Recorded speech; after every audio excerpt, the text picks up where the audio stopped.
Okay, racer fans, this needs no introduction. This is Hertamania version 2. Colton Herta, going to drive for Michael Andretti and Bryan Herta in Indy Lights in 2017.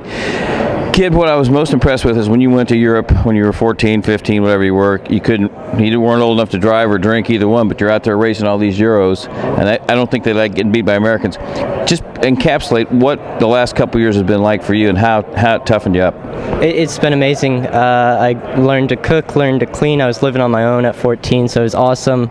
And the racing was even cooler. You know, we did 30 days of preseason testing, so it's literally 3 days a week at the track racing, and it was an awesome experience.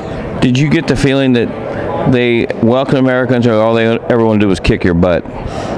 I think it's the same everywhere. Everybody always wants to win, so I didn't feel any bad stuff from the team or any of that, but no, I thought it was very fair. And as far as just your education, do you feel like, just looking back in 2 years, what you learned in 2 years, how far you've come? More than I've learned in school. Oh, no, that's more than he's learned in school. That's my boy.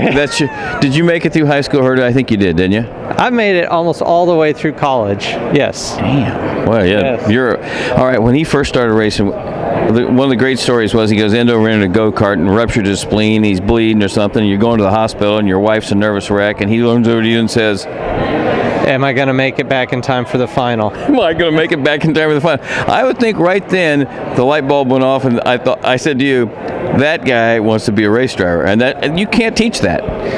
I always knew I was in trouble with Colton.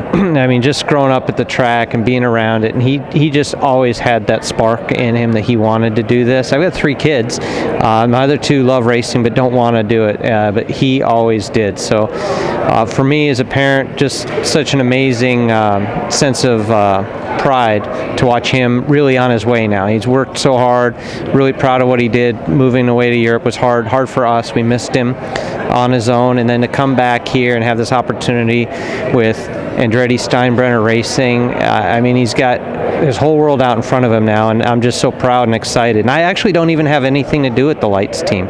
I'm just dad. You're just on the pit wall. I'm just dad. What about, you won the Indy Lights Championship in '93, and you're in your early 20s. He's 16 years old. Can you imagine what it's night and day experience-wise? I just can't believe somebody's got as much experience as he's got at 16. I know. It was never the plan. You know, he kind of conned me into letting him go to the Skip Barber Racing School at 12 because he found out he could. And before I knew it, he was racing and winning, and then, you know, it just kind of took over. There was no holding him back. You know, he said to me just the other day, you know, you're kind of a bad parent. I can't believe you let me do all that stuff so young. And in a way, he's kind of right, but I'm so proud of him, and I always felt confident that he was under control and he knew what he was doing. He was able to do it. You know, I never pushed him. Everybody kind of says, "Oh, you know, Bryan, you did this, you did that," but I've never pushed him. It's always been the other way around. He's always been pushing me. Young man, get in here. Now, you had some success over there and won races in Europe. Did you ever think, did anybody come to you and say, "Hey, look, let's just take you to Formula One. You don't need to worry about Indy cars," or has it always been Indy cars? It's always been Indy cars, you know, the best racing, and I think some of the most hardcore tracks as well. It's awesome. That's what I've always wanted to do. All right, Hertamania 1, Hertamania 2.